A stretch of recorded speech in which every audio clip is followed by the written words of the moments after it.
Good afternoon, good evening, wherever you are in this great country of ours. This is Thursday, April 27th, 2023. This is Bethea's Byte, your home for news, opinions, debates, your voice, and especially today, justice served. I'm Ernest Bethea, the last outlaw. So good to have you here today. And I emphasize the words justice served because of the case that I discovered on last night. And I said, you know what? I have to cover this. I've got to cover it. There was a 10-year-old boy in the Los Angeles area named Anthony Avalos. And according to everything that has transpired, that boy was tortured and killed by his mother, who was tasked to care for the child, and her boyfriend.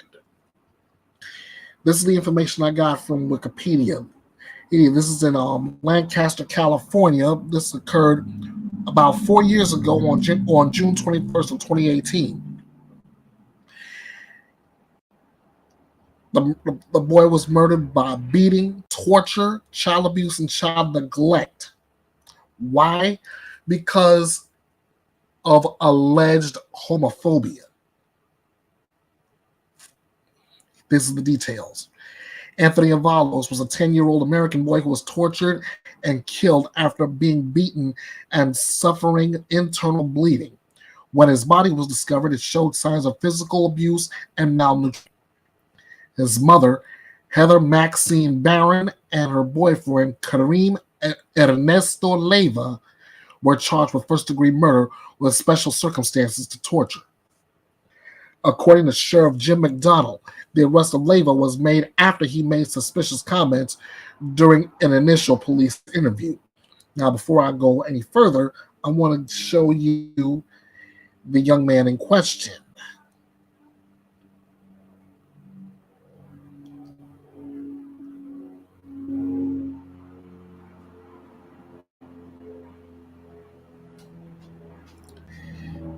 This is Anthony.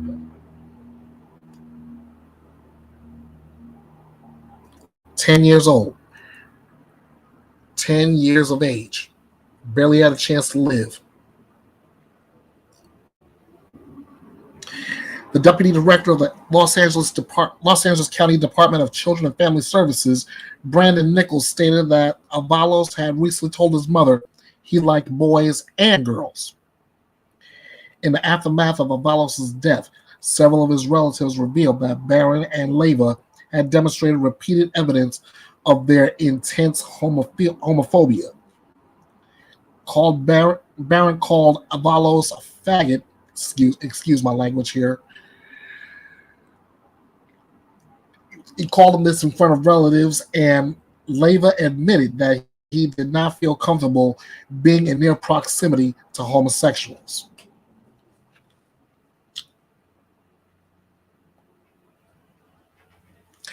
During his autopsy, Avalos' body showed clear signs of sustained abuse. He had bruises and burns all over his body, and he was extremely malnourished.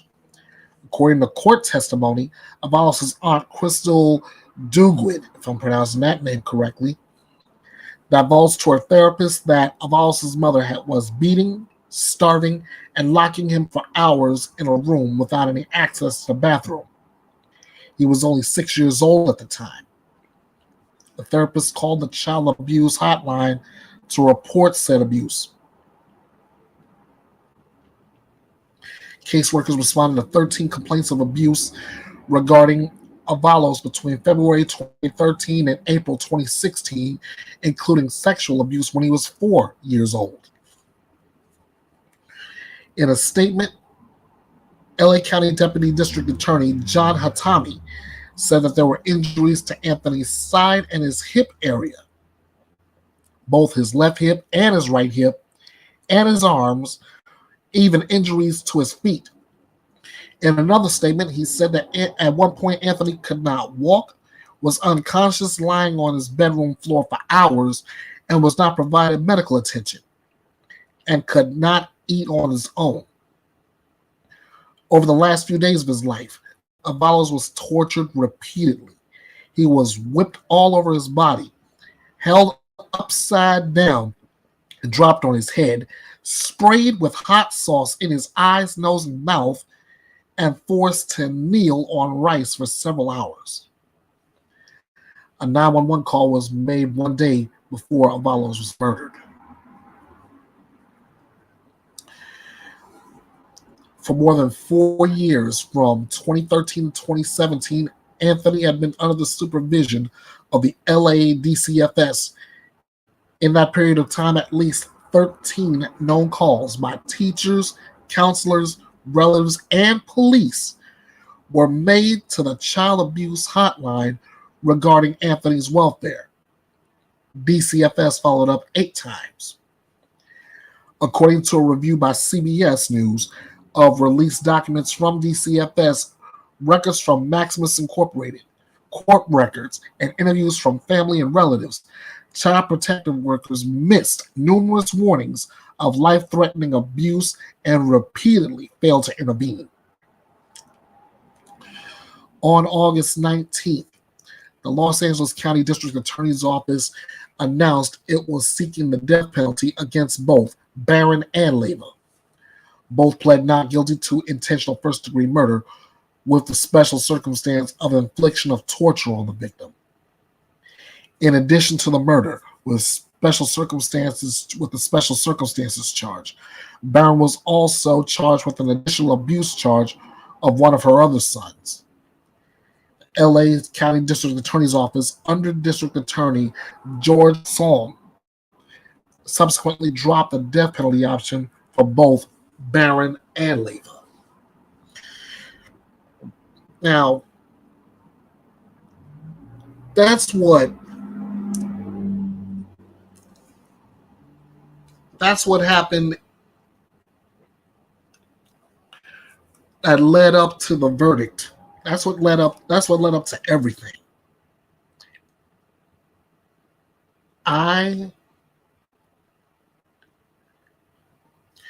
Let me tell you, it hurt my heart just reading that information. And I kept saying, you know what? This kid deserves justice. This kid deserves justice because no child deserves to be abused, tortured, or anything of that sort from any adult.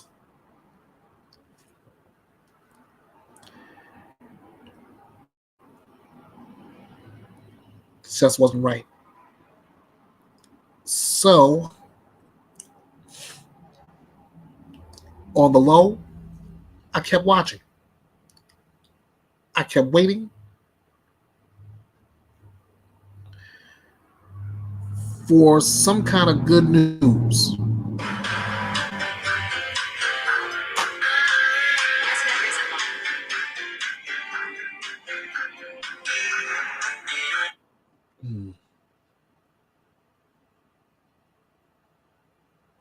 Anyway, that was my phone, ladies and gentlemen. My apologies. On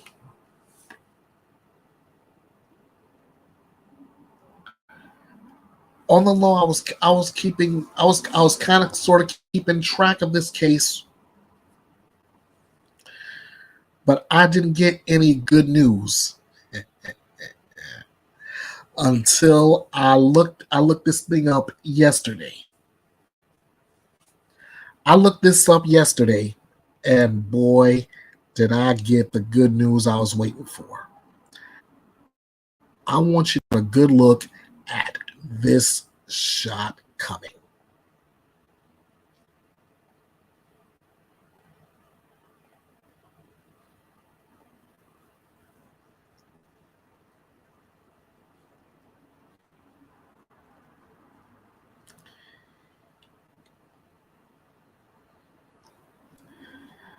Looks good, doesn't it? You got the two monsters on each side found guilty,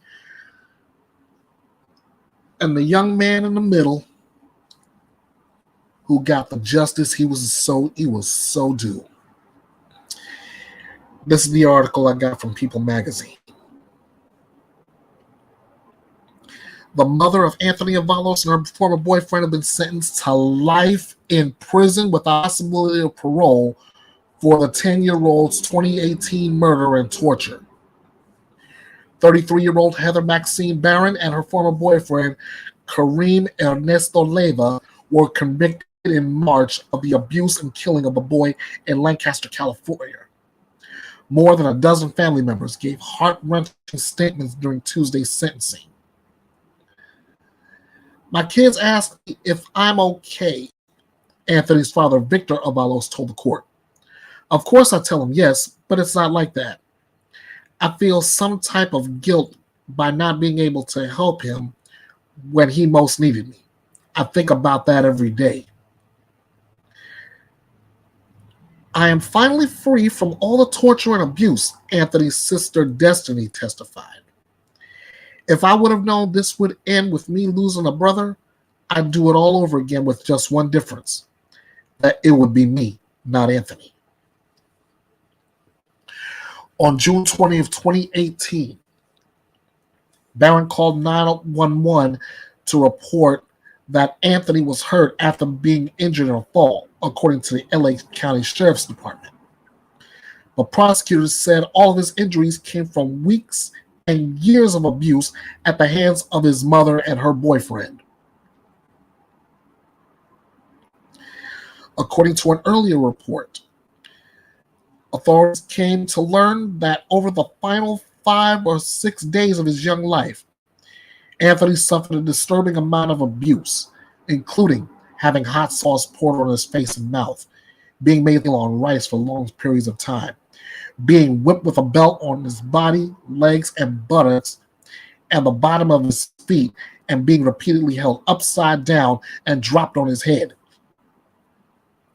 According to the prosecution filing in 2018, Leiva was also accused of lifting Anthony and slamming him on the floor and then kicking him in the stomach. After Anthony's death, a review of DCFS's contact with Anthony and his family was conducted by the Office of Child Protection. It was discovered that the agency had 13 contacts with them from February 2013 to November 2016. Among those who reported possible abuse or neglect were law enforcement, relatives, school employees, therapists, and others. During the March trial, Destiny and Anthony's brother, Raphael, testified about the alleged abuse from Leiva. Raphael said one of his punishments would be holding weights in the air for long periods of time, while Destiny said the children were forced to fight each other. She also testified that when she was forced to fight Anthony, he would let her win so she could avoid further punishment from Leiva. Anthony's 4th grade teacher also testified during the trial, saying Anthony was everyone's best friend and always happy and a joy to be around. She read aloud the handwritten letter Anthony gave her just 2 weeks before his murder, which read, "I just want to stay with you forever, but I can't. I just hope you have a good rest of your life because you already know that I'm going to have a good life."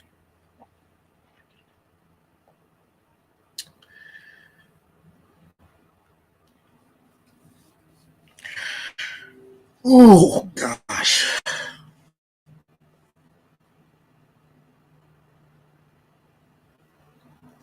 That young man suffered.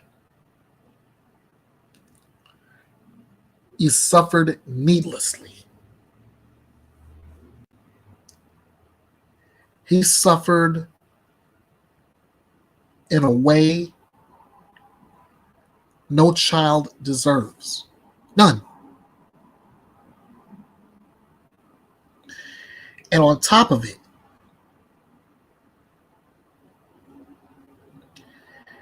not only did his mother allow it, she took part in it.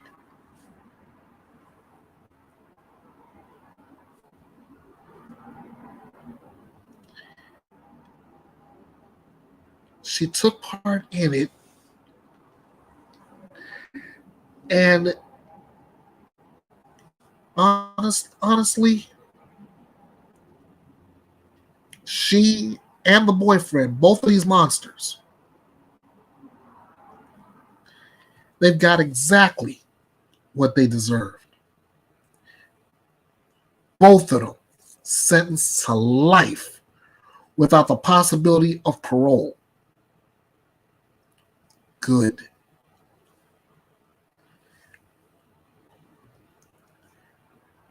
They deserve that.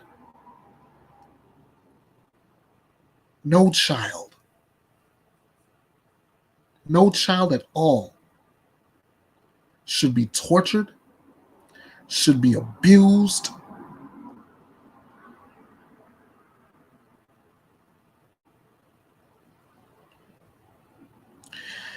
You know what? I'm gonna put Anthony's photo up again just to show you exactly.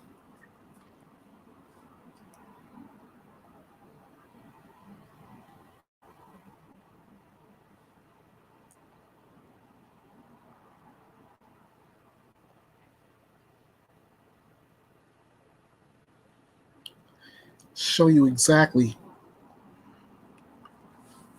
that this should be a happy kid. This kid should be alive, happy, enjoying his time being a kid before he can even grow up to actually see what kind of world we're dealing with, you know?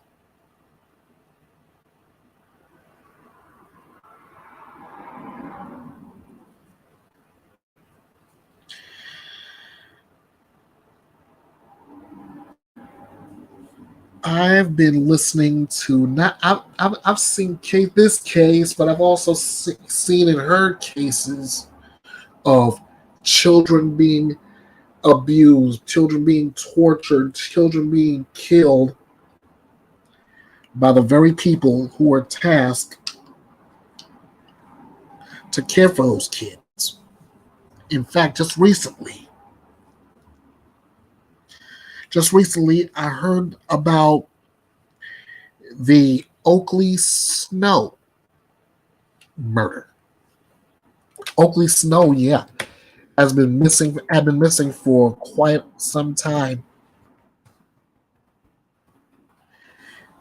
And what do I find out now?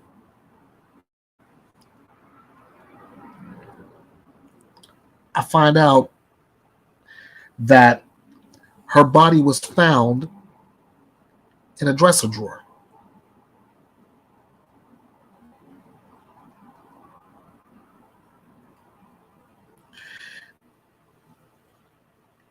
In a dresser drawer.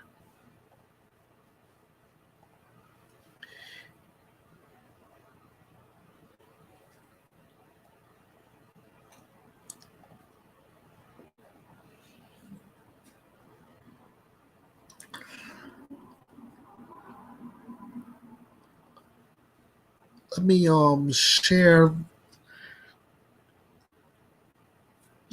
this page with you guys as I continue.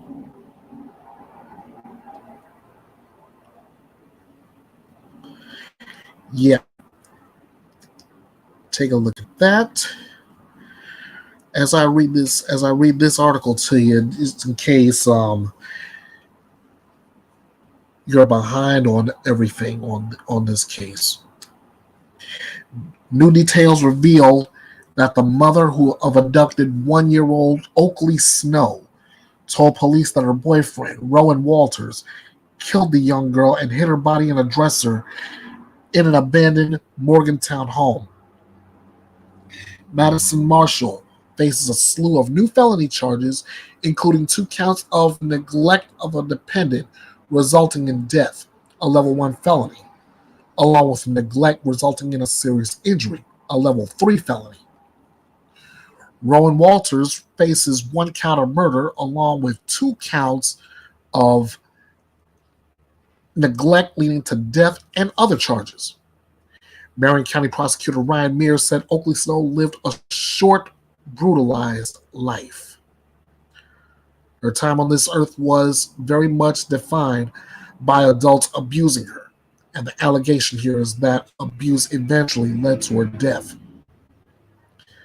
Marshall and Waters, her boyfriend, are accused of abducting Oakley and her baby brother from their father's Oklahoma home on January 19th. The pair reportedly abandoned Oakley's brother in an Indianapolis drug house, where family members ended up recovering the baby boy and reporting his abandonment to the Indiana Department of Child Services. A witness reportedly spotted Marshall and Waters leaving the Indianapolis drug house with what looked like a child wrapped in a blanket. The witness said the child did not appear to be moving, talking, or crying. Investigators previously believed that Oakley was likely dead and that Marshall and Waters disposed of her body somewhere in Indiana. In the new charging documents, investigators detail how hysterical and sobbing Marshall led officers to an abandoned home in the outskirts of Morgantown where the remains of a child were found in the bottom of a dresser drawer. The remains were badly decomposed but appeared to be a blonde-haired young girl, according to the documents. Positive identification of the child's remains has not been made due to the decomposed state. The Morgan County coroner said identification could take 2 to 4 weeks. This child was the victim of abuse over the course of multiple days, Mears said, and this was not an isolated incident. The probable cause affidavit indicates that there was abuse that took place in Oklahoma, Colorado, and Indianapolis. This child suffered for a very significant period of time, and on February 9th, the culmination of that abuse led to Oakley tragically losing her life. Marshall reportedly told police how Waters frequently abused Oakley and had often hit the girl and even choked her out on occasion. He would reportedly beat her for things as simple as holding a fork wrong, according to Marshall. Marshall allegedly told police that the abuse was so bad that Oakley wouldn't eat around Waters. Marshall claimed that if she tried to step in and explain that Oakley was only a toddler, then Waters would then turn his abuse toward her. Oakley Snow died on February 9th, according to court documents. Marshall told police she recalled her and Waters being awoken by Oakley crying because she was hungry. This is when the couple was reportedly staying at the Trap House on Albany Street in Indianapolis. Marshall accused Waters of throwing Oakley on the floor in response to her crying, with the girl's head impacting the ground and causing bruising. Marshall later said Waters was shouting at Oakley to bounce on a large rubber ball, despite the child being too small for the toy. Waters reportedly shouted for Marshall sometime later, with the mother running in to find Waters holding Oakley, who was struggling to breathe. Marshall claims to have tried to call 911 at one point, realizing her daughter was dying, but police Waters slapped the phone from her hand. Marshall said Waters then wrapped the child in a blanket and the couple left the home. Marshall reportedly held Oakley in her lap while she drove them to Morgan County, where Waters disposed of the body. Marshall already faced felony charges of neglect and assisting a criminal. She's being held in Marion County Jail on a $200,000 bond. Witnesses told investigators that Marshall accompanied Waters to Colorado after the killing, was returned to Indianapolis, and then placed on a bus to North Carolina, where she was arrested and returned to Marion County last month. Waters was arrested in Colorado on March 3rd after police were called to a hotel and discovered he had outstanding warrants for child abuse, domestic assault, and battery in the presence of a minor out of Oklahoma. Waters has been been accused of abusing Oakley in the past by striking the young girl in the mouth and causing trauma to her lips, prompting the charges in his warrant. State authorities are seeking to extradite Waters from Colorado back to Indiana, where he was released in February of 2022 after serving nearly 4 years of a prison sentence following his 2018 conviction of a burglary charge in Shelby County. Mears said investigators will only rely on forensic evidence, such as the positive response of a cadaver dog on the couple's vehicle, as well as recorded jail phone calls from Waters to family members after he was arrested in Colorado on the Oklahoma abuse charges. You also had individuals who are in custody who were more than willing to talk about their experiences and what occurred over jail phone calls, said the prosecutor. The individual that we accusing of murder was in custody in Colorado for much of the last couple of months. There's been a lot of phone calls. There's been a lot of discussion with various family members, and certainly that evidence is something that we intend to present at trial. Neighbors on Albany Street said that the Indy house where police think the murder occurred is owned by Waters' mother and has been a source of trouble for years.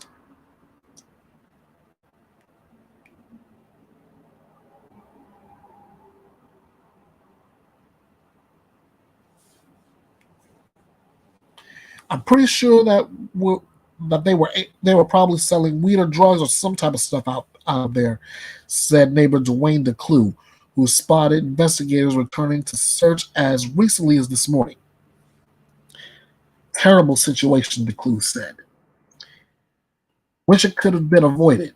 Wish there was something I could have done to intervene, but I didn't know things were that dramatic over there.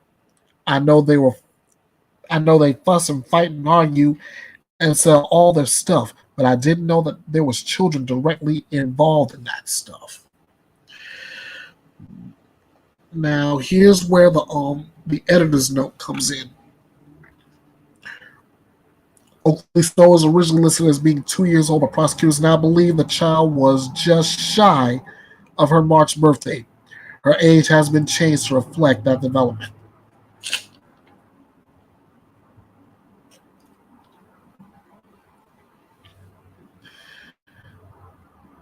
Just like the two monsters that got the sentence they deserved, I hope these two monsters get the sentence they deserve.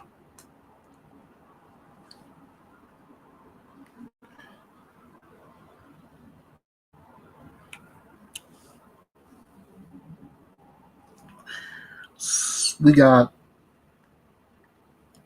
way too many kids being abused by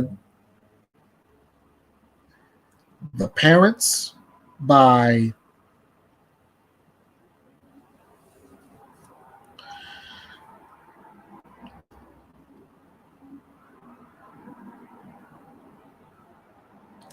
someone they supposedly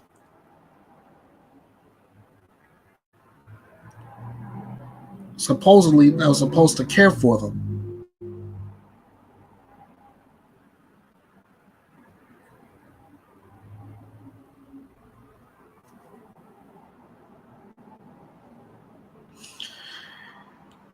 But apparently that's not the way things are going.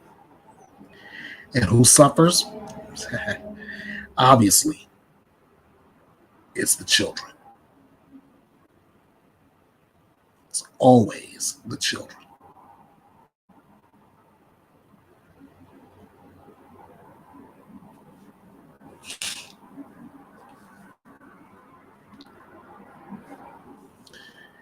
And I know I made a rant on stories like this before.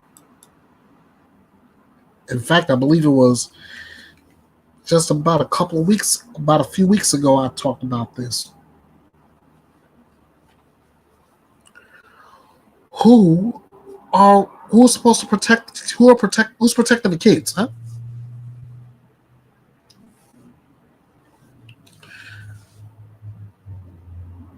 We've got we've got we've got parents calling themselves parents, yet they allow their significant other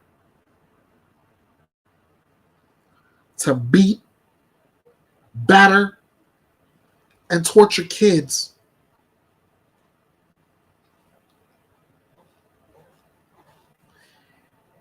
And if that's not enough for them, they're not just allowing it, they're participating in it too. That's your child.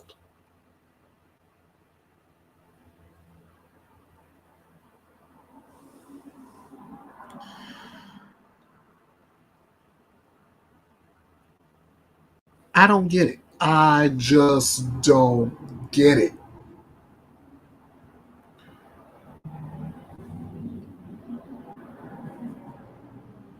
If you are a parent, you have but one job, and that's to care for your child.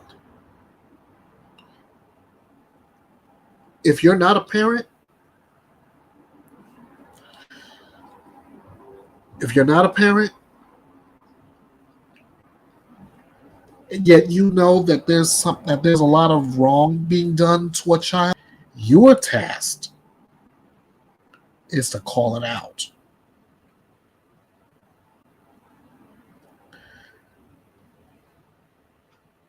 Children must be protected at all costs.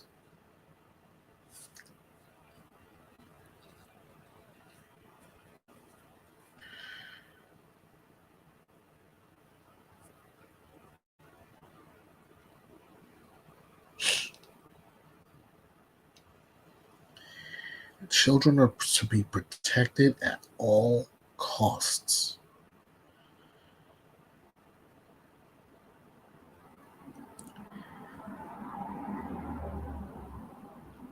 So to Kareem Ernesto Leiva and Heather Maxine Barron, the prison you go into, enjoy the accommodations because you're going to be there for a long time.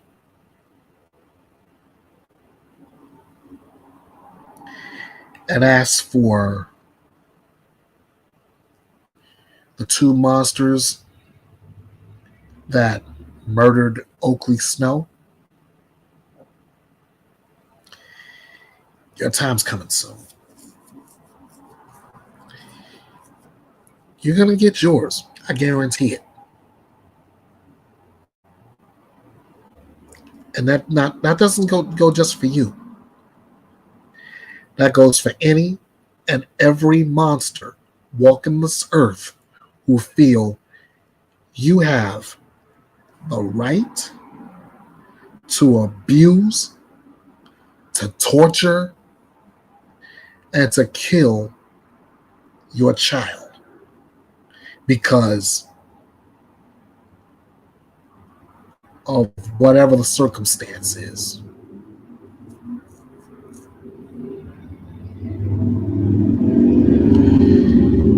You will get yours.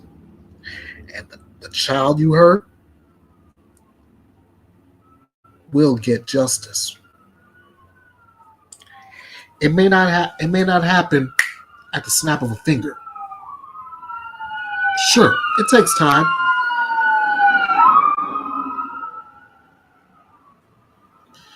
But as I always say, justice delayed is not justice denied. I want to thank everybody for joining me today.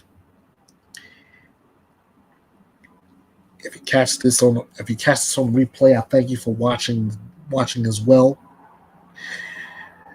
Be sure to follow Bethea's Byte Reloaded all over your social media. I'll be back again soon with another edition.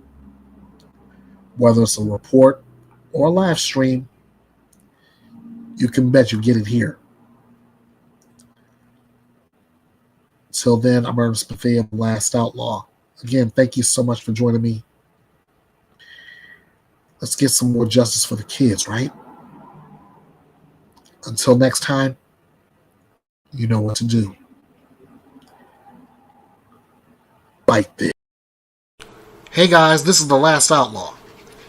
Because of you guys, Bethea's Byte is reloaded and running fine. Without you, however, the channel has no engine and does not run. So to all of you who watch the videos and have subscribed to the channel, I have 2 simple words for you. Thank you. Let me make this quick. If you enjoyed the video, or if you want to give your feedback on it, I'd like you to do the following. Like this video to get more eyes on it. Subscribe to the channel if you haven't already. Be sure to click the notification bell to be notified of future videos.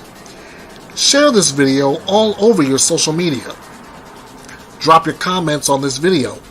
Good or bad, I will respond. Be sure to follow Bethea's Byte Reloaded all over social media. At Bethea's Byte Reloaded True Crime on Facebook. At EKB316 on Twitter. At Bethea's Byte Reloaded on YouTube, with and without the punctuation marks. At EB The Last Outlaw on Instagram. At King of Hearts 316 2021 on TikTok. Email me at kingofhearts316_09 at outlook.com. Hit me up on the message forum at www.betheasbyte.com. This is your home for news, opinions, debates, your voice, and justice served. This is Bethea's Byte, and it's reloaded.